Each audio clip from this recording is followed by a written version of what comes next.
الحمد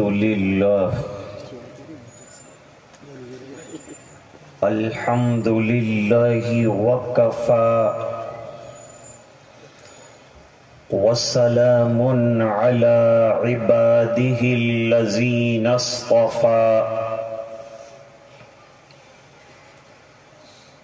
خصوصا على أفضلهم وخاتم النبيين محمد الأمين وعلى آله وصحبه أجمعين أما بعد أعوذ بالله من الشيطان الرجيم بسم الله الرحمن الرحيم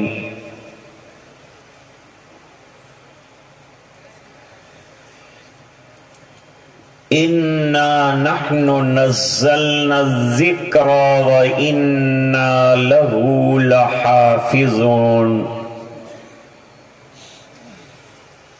صدق الله العظيم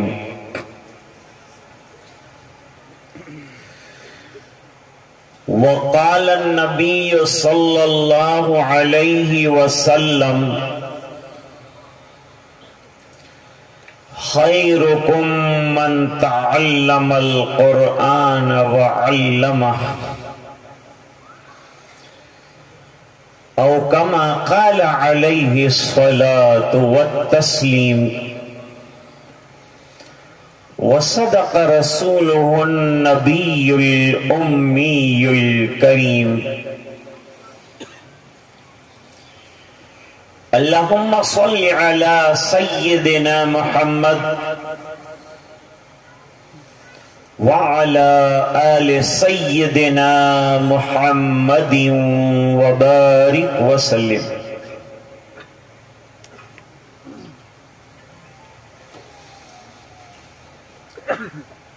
آج کے مبارک اجلاس کے صدر باوقار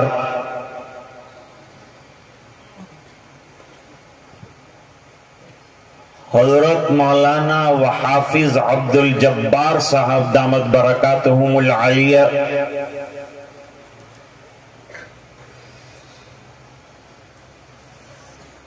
شہ نشین پر تشریف فرما جلیل القدر علماء،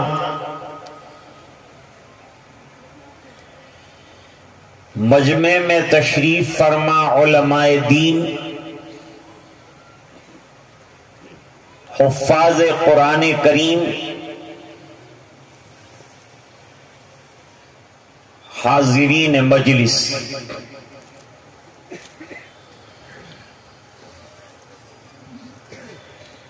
خیر الکلام ما قل و دل،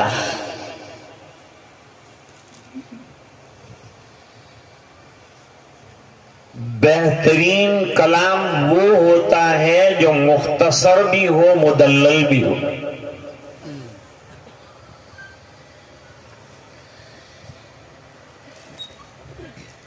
وہ ابھی حضرت صدر محترم سے آپ نے سن لیا،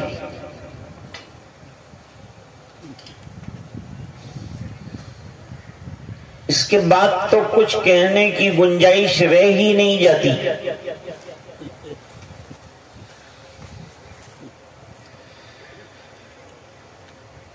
کل حضرت کے حکم پر ان کے دونوں اداروں میں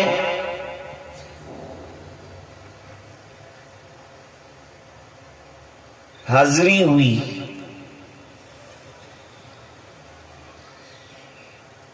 تو خطبے میں ایک آیت کریمہ کل پڑھی تھی، لیکن کل اس کی شرح نہ ہو سکی۔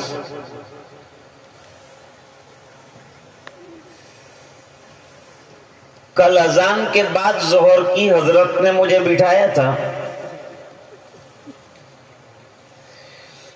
آج مولانا جاوید صاحب نے اذان ہو جانے کے بعد بٹھایا ہے.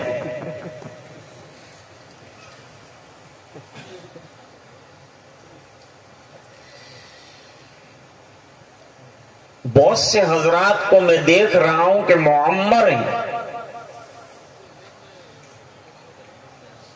اور بڑی یکسوئی سے انہوں نے طلباء عزیز کے پروگرام سنے اور انعامات بھی عطا کیے. یہ آپ حضرات کی مدرسے دین اور اسلام سے اور قرآن کریم سے محبت کا غماز ہے.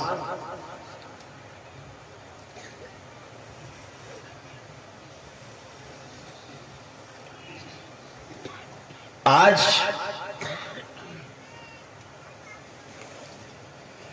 دارالعلوم حضا نے 16 حفاظ قرآن کریم امت کی خدمت میں پیش کرتی ہے.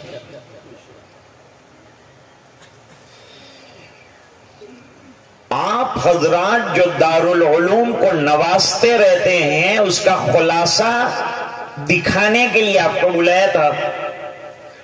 وہ ابھی آپ نے دستار بندی کا خوشنما منظر دیکھ کر اندازہ لگا لیا ہو.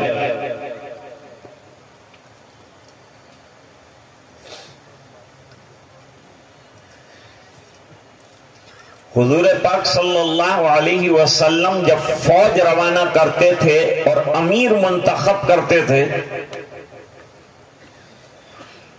تو امیر کے سر پر اپنے دست مبارک سے سفید صافہ باندھتے تھے.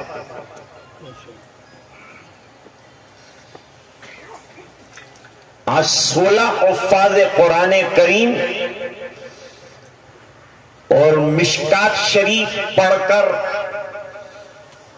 اور ایک درجہ باقی رکھ کر جو طلبہ آگے پڑھنے والے ہیں ان کے سروں پر سفید دستار سجائی گئی. سفید رنگ شانتی کا پرتیک ہے. مدرسے میں دستار باندھ کر ان کو بھیجا کہ مدرسہ شانتی کا پرتیک ہے، امن و امان کا گہوارہ ہے. اس لیے غلط تاثر مت لو.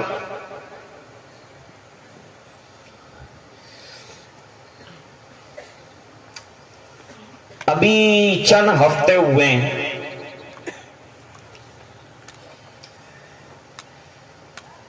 سویڈن کے ایک بے وقوف یا پاگل شخص نے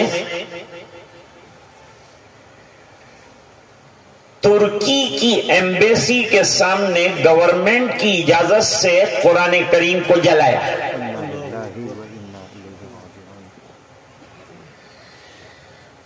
قرآن کریم کو جلانے کا یہ پہلا موقع نہیں. اس سے پہلے کئی بار قرآن کریم جو ہے وہ جلایا جاتا رہا ہے. آخر قرآن جلاتے کیوں ہیں؟ اس لیے قرآن کریم کو جلایا جاتا ہے کہ قرآن اتنی جامع کتاب ہے کہ اس پر اعتراض نہیں کر سکتے، تو دل کی بڑاس نکالنے کے لیے جلانا پڑتا ہے.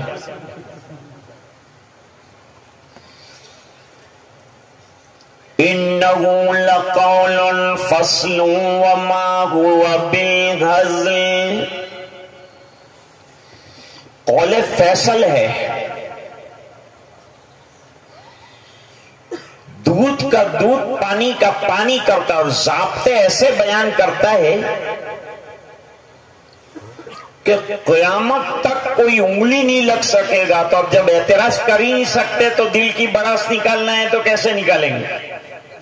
ایک راستہ جلانے کا اختیار کر لیا.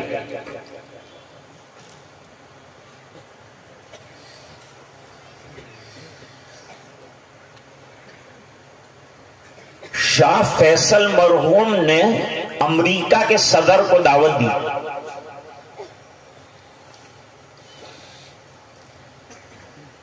امریکہ کا صدر جدہ آیا، مکہ مکرمہ مدینہ منورہ میں تو پابندی تھی، وہ آ نہیں سکتا، تو وہ گفتگو کے دوران اس نے یہ کہا کہ آپ کے یہاں جو ہے پنشمنٹ کے لیے جو رولز بنے ہیں وہ بہت سٹرکٹ، سخت ہیں۔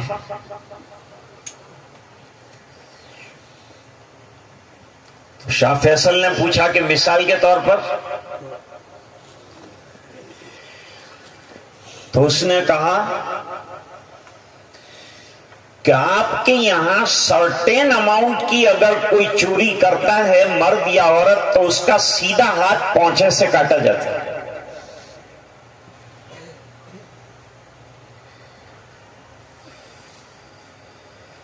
بہت سخت پنشمنٹ ہے، یہ ہاتھ سے ہی محروم کر دیا اس کو۔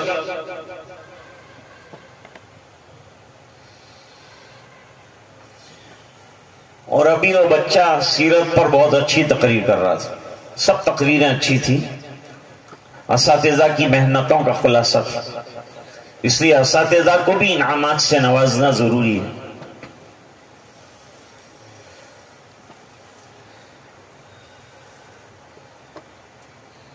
حدیث شریف میں ایک واقعہ نقل کیا،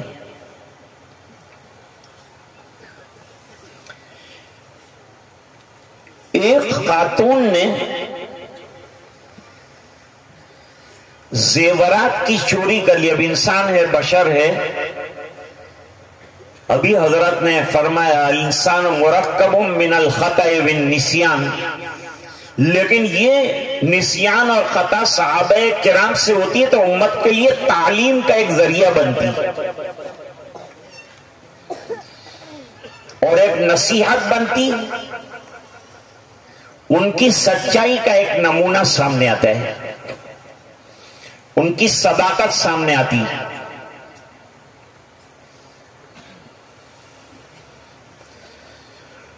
لوگ ایک اعتراض کرتے ہیں، جو جدید پڑے ہوئے لوگ ہیں وہ اعتراض کرتے ہیں، ان کا اعتراض یہ ہے کہ بھئی یہ 1400 سال پرانی جو اسٹوری آپ صحابہ کی سناتے ہیں یہ کب تک سنائیں گے؟ جدید دور آیا، ماڈرن ایج ہے، اور آپ پرانی پرانی باتیں کرتے ہیں۔ تو میں نے کہا بھائی ایک مثال سمجھ لیں،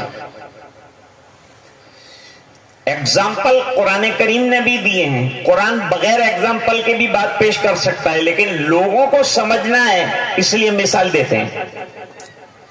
مثالیں جو قرآن کریم میں دی گئی ہیں لوگوں کی افہام و تفہیم کے لیے دی گئی۔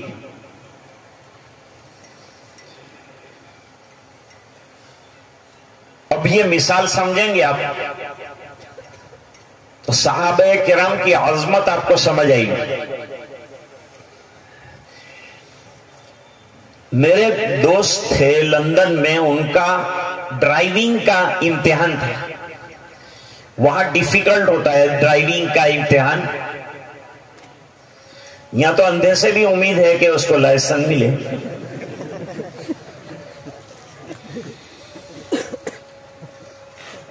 اور وہ امتحان جب ہوتا ہے تو دعائیں کرواتے ہیں، بہت سے وظیفے پڑھتے ہیں کہ ڈرائیونگ میں ہم پاس ہو جائیں۔ تو وہ پڑوس میں ممتحن بیٹھا اور ڈرائیونگ سیٹ پر ممتحن بیٹھا۔ اس نے کہا نکالو، راستے کے اوپر گاڑی نکالی، گاڑی چلا رہا ہے، گاڑی چلانا تو بہت اچھا آتا تھا۔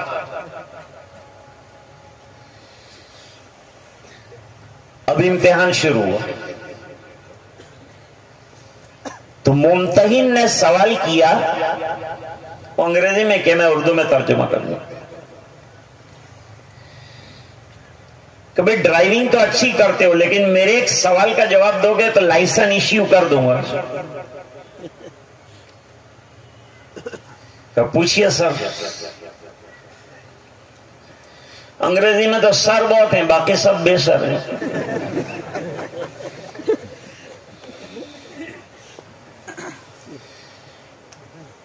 اس نے کہا جب راستے پر آپ گاڑی چلا رہے ہوں تو آپ کا سب سے بہترین دوست کون ہے؟ یہ سوال کیا. وہ چلانے والا جو گاڑی چلا رہا تھا وہ بھی حیران ہو گیا کہ دوست تو بہت لمبی فہرست ہے، کون سا دوست کا نام لینا چاہیے. دنیا میں دشمنی کی فہرست بھی لمبی ہے دوستی کے مقابلے. جیسے سوالوں کی فہرست تو بہت لمبی ہے لیکن جواب مختصر ہوتا ہے، مشکل بھی ہوتا ہے. یہ کیوں، وہ کیوں، نماز کیوں، روزہ کیوں، زکوٰۃ کیوں. میں نے کہا دروازہ پرانا ہو جاتا ہے تو کھولتے ہیں تو بھی کیوں کی آواز آتی ہے، بند کرو تو بھی کیوں کی آواز آتی ہے، اس میں آئل ڈالنا پڑتا ہے تو یہ آواز بند ہوتی ہے.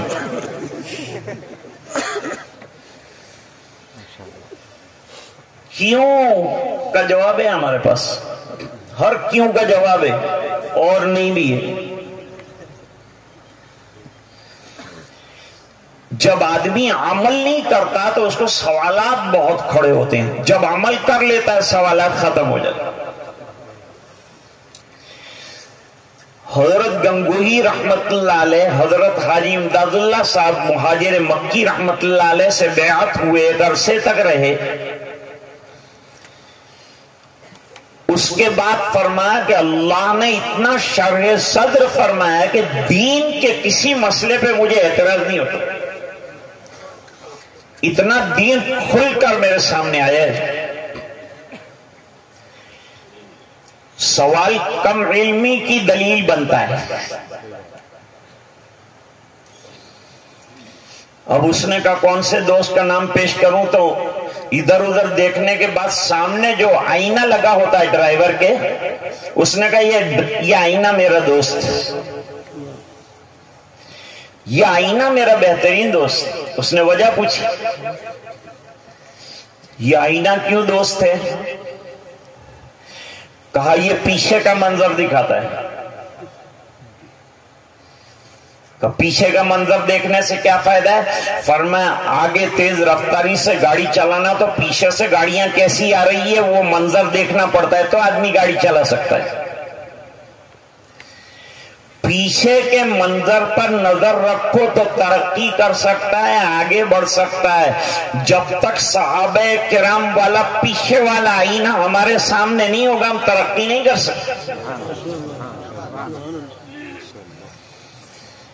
اس لیے ہمارے سامنے صحابہ کرام کی زندگی ہونی چاہیے، اس لیے کہ اس میں پانی پلایا گیا ہے اسوہ حسنہ کا، سیرت مقدسہ کا.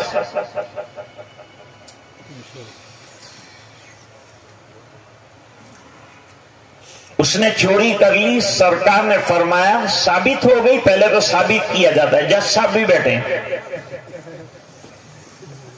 پہلے دعویٰ ہوتا ہے پھر دلائل ہوتے ہیں. مدعی اپنا دعویٰ کرتا ہے، مدعا علیہ جو ہے اپنی دلائل دیتا ہے، گواہیاں پیش کرتا ہے. لیکن معاملہ اسلامی کورٹوں کے اندر منٹوں کا ہوتا ہے. فیصلہ ہو گیا، ہاتھ کاٹ دیا گیا. کچھ لوگوں نے سفارش کی کہ سرکار اس کا ہاتھ کٹ جائے گا، یہ بیچاری معیوب ہو جائے گی، پھر اس کی شادی کیسے ہوگی، پوری زندگی بھر کا عیب آ جائے گا. حضور نے فرمایا اس کے ہاتھ میں تو عیب آ سکتا ہے لیکن میرے دین میں عیب نہیں آ سکتا. دین بے عیب رہے. ایک بڑی عمر کی بڑھیا کسی بزرگ سے بیعت ہونے گئی، 80 سال کی عمر اس کی بھی، 80 سال شیخ کی بھی 80 سال کی عمر. پردہ بیچ میں ڈلا ہوا ہے. پوچھا حضرت نے پردے سے کیسے آئی؟ کہا وہ بیعت ہونے کو آئی ہوں. پردہ ہٹا دیجئے ذرا. کیوں؟ کہا آپ بھی 80 سال سے متجاوز ہیں، میری بھی عمر 80 سال کی ہے، دونوں طرف خواہش کا سلسلہ بالکل نہیں ہے، لہذا پردے کی ضرورت نہیں ہے، میں بھی بوڑھی ہوں آپ بھی بوڑھے ہیں۔ حضرت نے فرمایا تو بوڑھی میں بوڑھی، شریعت جوان، قاعدے کے مطابق چلے گی بات۔ شریعت مقدسہ کو بوڑھا ہونا جوان ہونا کوئی فرق نہیں پڑتا، قانون اور ضابطہ ہر ایک کے لیے ہوتا ہے، انصاف ہر ایک کے لیے برابر ہے۔ سرکار نے فرمایا فاطمہ مخزومیہ نے چوری کی اور ہاتھ کٹا۔ سنو، فاطمہ بنت محمد کی چوری ثابت ہو جائے تو محمد کا فیصلہ فاطمہ کا ہاتھ کاٹنے کا، اس کا نام ہے اسلام، یہ ہے صداقت، یہ ہے سچائی، دس از دی ریالٹی۔ تو شاہ فیصل نے کہا آپ ہاتھ کاٹ دیتے ہیں، اتنا سخت پنشمنٹ ہے آپ کا۔ تو شاہ فیصل مرحوم نے کہا کہ آپ کے یہاں آپ کے ملک میں چوری کا گراف کیا ہے، کتنی چوری ہوتی ہے، کتنا زنا ہوتا ہے بتاؤ۔ اس نے جواب دیا کہ نو ڈاؤٹ آدھا گھنٹے میں ایک چوری ہوتی ہے، آدھا گھنٹے میں ایک زنا ہوتا ہے۔ کہ میرا گراف پوچھو، میرے ملک میں چوری کا گراف 0 ہے، 0۔ تمہارے قانون ہیں پھر بھی تمہارے یہاں چوری کا گراف اتنا اونچا ہے، اور میرے یہاں قرآن کا قانون ہے اور چوری 0 ہے۔ یہ اسلام اور قرآن کریم کی برکت ہے۔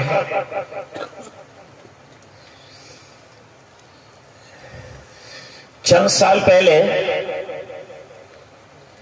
دہلی میں بس کے اندر ایک نوجوان لڑکی کو ریپ کیا گیا۔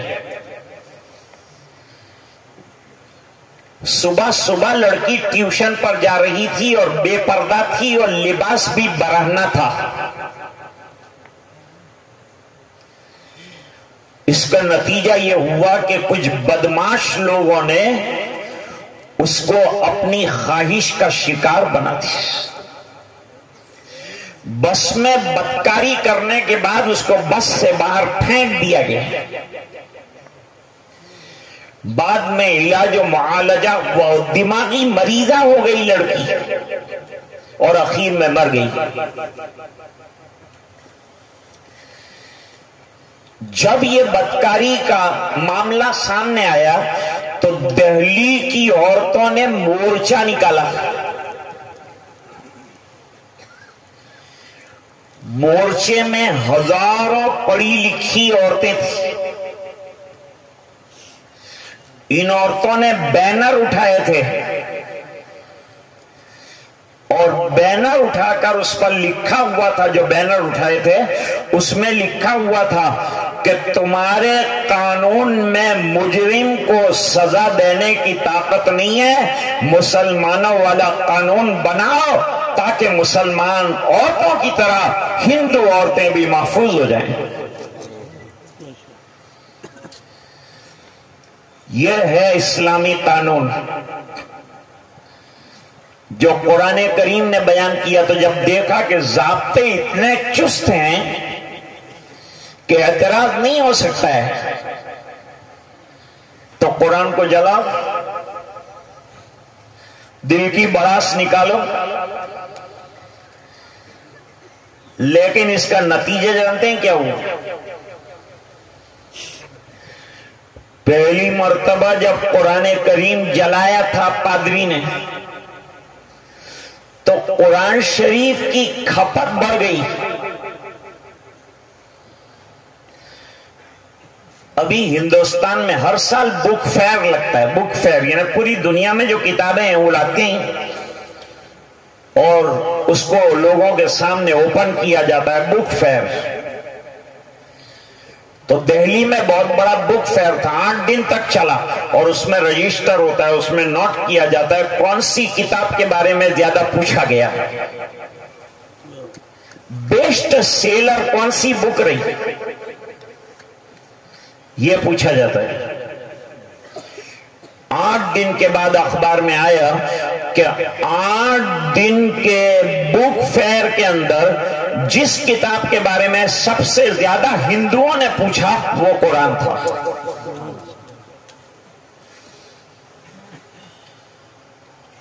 اب علماء تشریف رکھتے ہیں، میرا ایک جملہ سنیں، دنیا کی جتنی کتابیں ہیں زمانے کے آگے بڑھنے کے ساتھ پرانی ہو جاتی، پڑھنے کے قابل نہیں رہتی۔ دنیا میں واحد کتاب ہے کہ 1400 سال کے بعد سب سے زیادہ پڑھی جا رہی ہے، وہ قرآن کریم ہے۔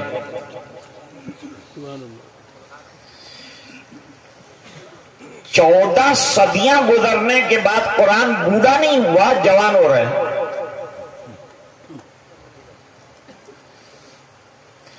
اور ابھی حالات کتنے خراب اور کتنے بدتر ہیں،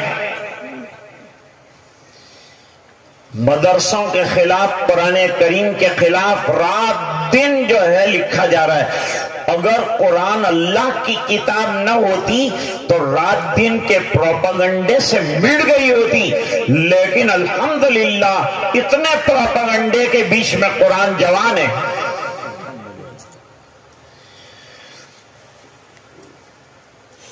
اور اتنا اعتراض ہونے کے بعد شاید کوئی ڈرتا کہ ہم اپنے بچے کو ایسی ڈینجر کتاب کیوں یاد کریں، لیکن آج الحمدللہ اس کتاب کو یاد کرنے والوں کی تعداد کروڑوں میں ہے۔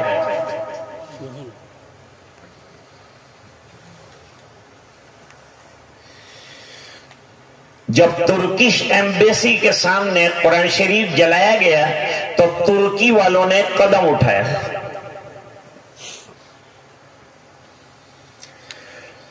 دو نعمتوں کو بہت اہمیت کے ساتھ اپنی زندگی میں جماؤ، ایک قرآن، ایک نماز۔ دیکھو ابھی عربوں کے حالات سنتے ہیں نا ہم لوگ، مالی اعتبار سے بہت متمول ہیں لیکن سیاسی اعتبار سے بہت پریشان ہیں۔ اتنی پریشانی کے باوجود اللہ تعالیٰ نے ان کو بچا رکھا ہے، اس کی دو وجہ ہے۔ وہ دو نعمتیں ہمارے پاس ہر وقت اویلیبل ہیں اگر ہم ان کا استعمال کرنا چاہیں، ہماری بھی حفاظت ہوگی۔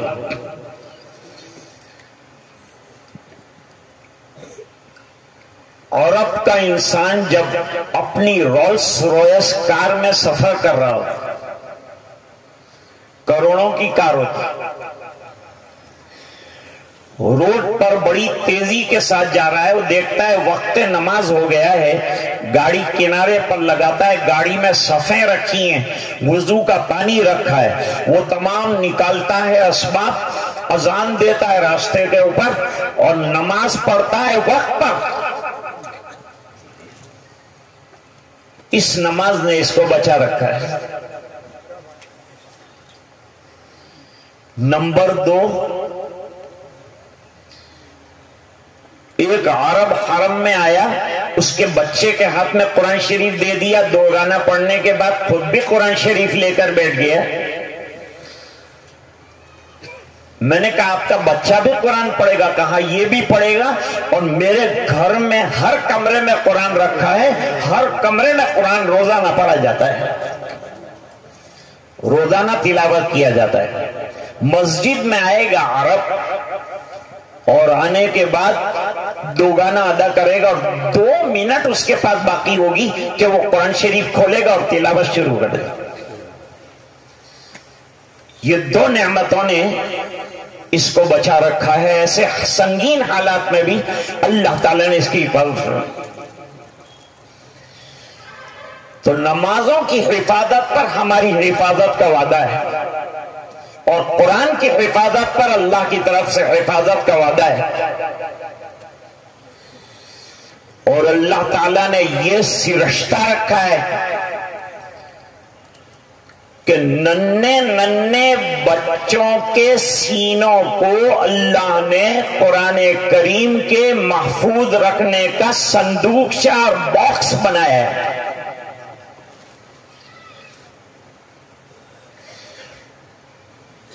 6 فٹ کے انسان کا ویلیو نہیں ہے، لیکن جب اس کے اندر قرآن رکھ دیا جاتا ہے تو اس کا ویلیو بہت زیادہ بڑھتا ہے. قرآن اٹھانے والی کتاب ہے. جو قرآن سینے میں چلا گیا تو سینے کو بھی اللہ اٹھاتا ہے، اس کی بھی حفاظت کرتا ہے. نہ صرف حافظ کو نوازا جاتا ہے بلکہ اس کے ماں باپ کو نوازا جاتا ہے، اس کے رشتہ داروں کو نوازا جاتا ہے. ترکیش والوں نے قرآن جلانے کے بعد ملک میں اعلان کیا کہ بھئی امسال بڑی عمر کے نہیں، قرآن یاد کرنے میں عمر کا کوئی معیار نہیں بیان کیا کہ اتنی عمر میں قرآن یاد کرے، اتنی عمر میں قرآن یاد کرے. کوئی بڑی عمر میں یاد کرنا چاہے تو کر سکتا ہے. ہشام کلبی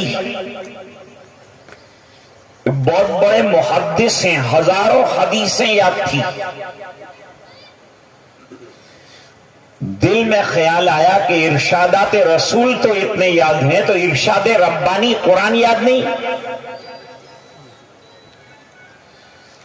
تو قرآن شریف یاد کرنا چاہیے. بڑی عمر میں خیال ہے، یاد کرنا شروع کیا تو کتنے دن میں قرآن یاد کیا جانتے ہو؟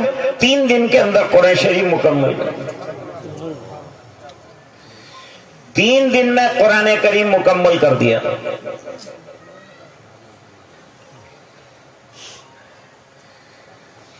ایک جگہ ایک آدمی نے کتابیں رکھی تھی. آج کل کتابوں کے شوقین بہت کم رہ گئے، کتابوں کا مطالعہ بہت کم ہو گیا.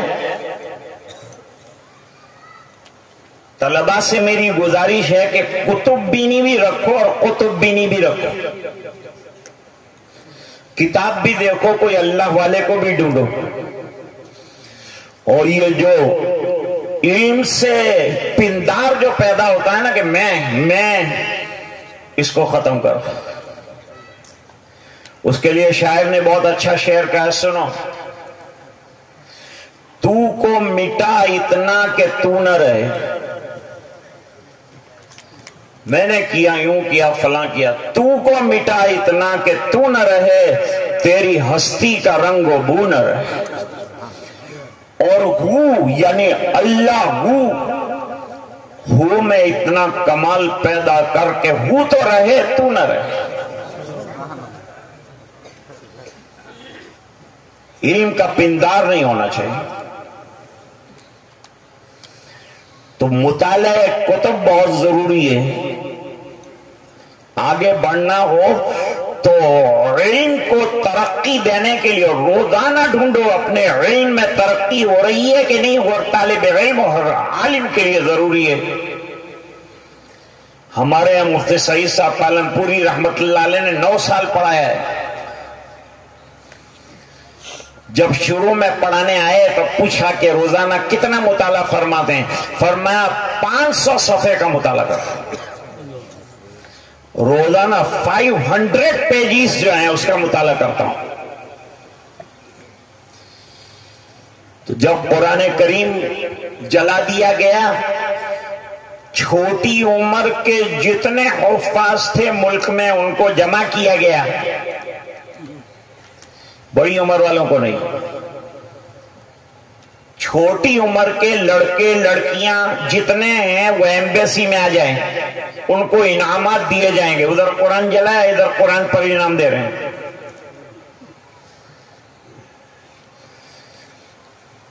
جب کاؤنٹ کیا گیا تو چھوٹے چھوٹے بچے جنہوں نے ملک میں 1 سال کے اندر قرآن شریف حفظ کیا تھا 850 تھے.